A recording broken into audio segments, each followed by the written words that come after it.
Muchas gracias por la invitación. Un gusto estar aquí con ustedes.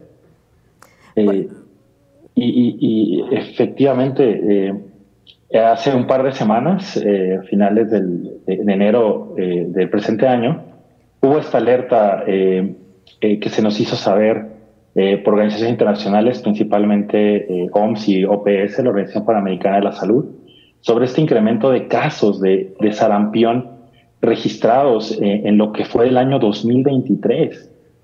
Y es un tema importantísimo porque se registró un aumento del 60% de los casos sospechosos y estas notificaciones de sarampión en todo el mundo.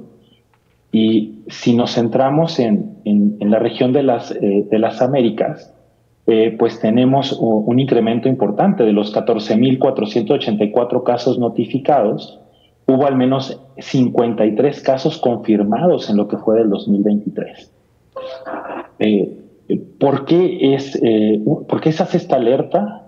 Eh, Recordemos que sarampión de forma tradicional se estima que es la infección más transmisible, ¿no? Su transmisión es muy alta, tanto que si alguien que tiene el virus de sarampión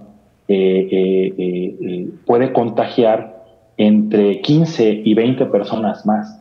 Y además las vías de transmisión son por aerosoles, al igual que el COVID, influenza, y también puede haber esa transmisión por contacto. Es tan importante la transmisión de sarampión que incluso se debe de tener una cobertura de vacunación que sea mayor al 95% para mejorar o para prevenir en cuestión de salud pública esta transmisión tan importante del virus de sarampión. Y en México, al igual que en el resto del mundo, estamos por debajo de ese 90% de vacunación.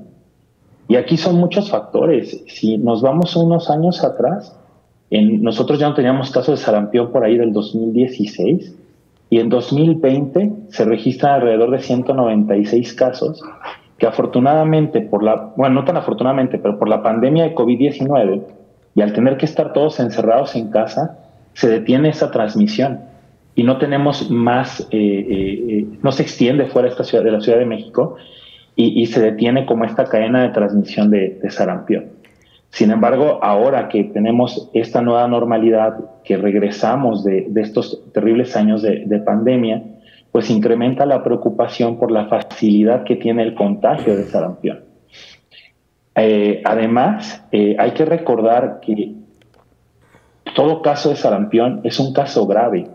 No podemos decir que alguien tiene sarampión leve o alguien tiene sarampión moderado. Todos son casos graves y pueden llevar a complicaciones que pueden ser letales. Se estima que hasta 100,000 personas, preferentemente niños, que son los grupos más vulnerables, pueden fallecer a causa del sarampión, ¿no? Y estas complicaciones pueden ser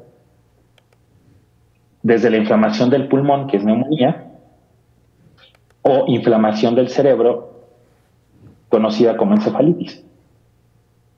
Por último, también, bueno, la vacunación en México es algo que aún se mantiene de forma muy intacta, es algo que México tiene un gran sistema de vacunación en cuestión de salud pública y no es como que tengamos un desabasto de vacunas. Aquí uno de los detalles es que no hay, existe menos disposición a la vacunación y que también al regresar a la atención habitual de los servicios de salud, pues empiezan a tener otras patologías que se han rezagado en la atención, ¿no? Entonces, eso también sirve como una invitación a poder tener un acceso o pedir estas vacunas, llevar a los pequeños a vacunar porque es la herramienta o es la acción de salud pública y de salud que mejor va a prevenir la aparición de sarampión. Aquí en México la vacuna es a partir de los 12 meses. Cuando existe algún brote pueden vacunarse antes. Idealmente esta está contraindicada antes de los 6 meses de edad y el refuerzo usualmente es a partir de los 18 a los 5 años de edad. se estima que la protección que tenemos al tener una vacuna, solo una dosis de sarampión, es del 93% y con 2 dosis sube arriba del 97%. Es una vacuna segura. Sé que este es otro tema que se presta a una mayor discusión o controversia, pero las vacunas son seguras y el prevenir una enfermedad que al adquirirla es grave, pues nos da un beneficio importantísimo para la salud de estos grupos vulnerables que en relación a sarampión son los pequeños, los que pueden sufrir más esta enfermedad. Claro. Ahora, nosotros de adultos tampoco estamos como decir no tenemos riesgo. Hay un riesgo si no tenemos una vacunación. Hay que perseguir el buscar nuestra cartilla, el tener una vacunación completa y recordar que con estas alertas, también al viajar a una zona de transmisión, muy probablemente en el futuro se requiera una vacunación de refuerzo para aquellos que viajan, o sobre todo si nacimos antes del 95 o más aún antes del 65, que fue donde se implementó la vacunación en México a partir de 1970, pues ahí falta ver cómo quedan estas recomendaciones, pero no olvidar que debemos tener una vacunación completa y que en la vida adulta incluso se puede aplicar estos refuerzos. Claro, doctor, me gustaría ahondar en por qué una enfermedad que se tiene controlada prácticamente puede resurgir de esta manera y si tiene que ver exclusivamente con la vacunación y por qué además se baja la guardia en la vacunación, en algo que pues parece algo que ya en el país se llevaba a cabo de manera inercial. Aquí tenemos múltiples factores. El primero que podemos tocar es la parte de la pandemia de COVID-19, porque tuvimos un retraso en la atención de otras enfermedades que no eran COVID. Y esto se estima que vamos a estar atrasados entre 3 a 5 años desde el término de la pandemia, ¿no? Desde que se levantó este telón y dijeron, vamos a la normalidad, termina aislamiento, regresamos a nuestra vida cotidiana, vamos a tener este rezago en salud. Ahora, también las personas buscan menos la vacunación porque temen a estos efectos adversos, porque existen mitos, existen cuestiones que hablan de la seguridad o algunos efectos de la vacunación y no van a vacunarse. Es cierto que hubo algunas publicaciones, incluso científicas, que ya fueron demeritadas por el tipo de metodología utilizada, donde las vacunas no necesariamente pueden o van a asociarse con estos efectos, ¿no? Principalmente, y tal vez lo más comentado fue esta relación con autismo, ¿no?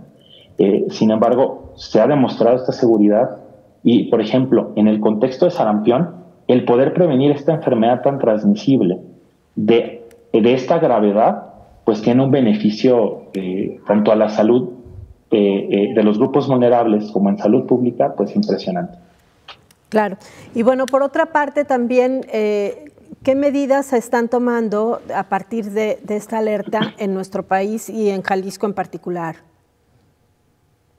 Recientemente, los 3 puntos que se tomaron en cuenta para este brote o para este riesgo de reinserción o de reemergencia en México es el acceso a la vacunación, la vigilancia epidemiológica, que es importantísimo, y las acciones rápidas o tempranas. Es decir, asegurar que, o de preferencia, que mi vacunación sea mayor al 90%, de preferencia al 95% de la población, que si tengo algún caso, tener una vigilancia del caso y contactos y hacer una respuesta rápida ante ese caso. Claro. Oiga, doctor, y me gustaría también si le comparte a nuestra audiencia cuáles son las características del sarampión, sobre todo porque algunas veces podríamos confundirlas con alergias o hasta con la varicela. ¿En qué hay que estar atentos y sobre todo si a la primer sospecha hay que acudir al médico? Sarampión, como las infecciones virales, el primer síntoma es fiebre, fiebres usualmente elevadas. Existe la presencia de este exantema, estas erupciones en piel. la presencia de escurrimiento nasal o coriza. Es muy característico la presencia de conjuntivitis o esta presencia del ojo rojo y el malestar general en los pequeños. Entonces, si hay una enfermedad con fiebre que incluya estas lesiones en piel, estas ronchas de reciente aparición acompañadas de la fiebre, hay que acudir a atención médica. ¿Hay algún medicamento que pueda ayudar a reducir los síntomas? Los manejos usualmente son sintomáticos, de soporte, el controlar la fiebre, el vigilar estos datos de deshidratación, el estar conscientes o vigilante de las posibles complicaciones. Existen algunos manejos que probablemente no estén muy disponibles en nuestro entorno y que tampoco son de una elección 100% efectiva, algunos antivirales que por ahí se prueban en ensayos que se pueden utilizar, pero generalmente el tratamiento incluye el soporte, el control de los síntomas, el manejo de la fiebre, que es muy importante, y la vigilancia de complicaciones. ¿Se requiere hospitalización o basta con el aislamiento? Todo caso que pueda ser sospechoso debe de contar con atención médica, una valoración médica. Todo caso que sea de sarampión es un caso potencialmente grave, es un caso grave. No todos van a requerir una vigilancia hospitalaria, pero sí requiere una valoración justamente para esto. Si hay un riesgo de una complicación, si requiere alguna vigilancia en específico, esto se va a saber al traer al paciente y al tener una valoración médica inicial. Muy bien. Doctor, le agradezco muchísimo que nos comparta esta información muy importante, sin duda, ante esta alerta que se lanza. Gracias y buen día. Buen día, muchas gracias. Saludos al auditorio y nuevamente gracias por la invitación. Hasta luego.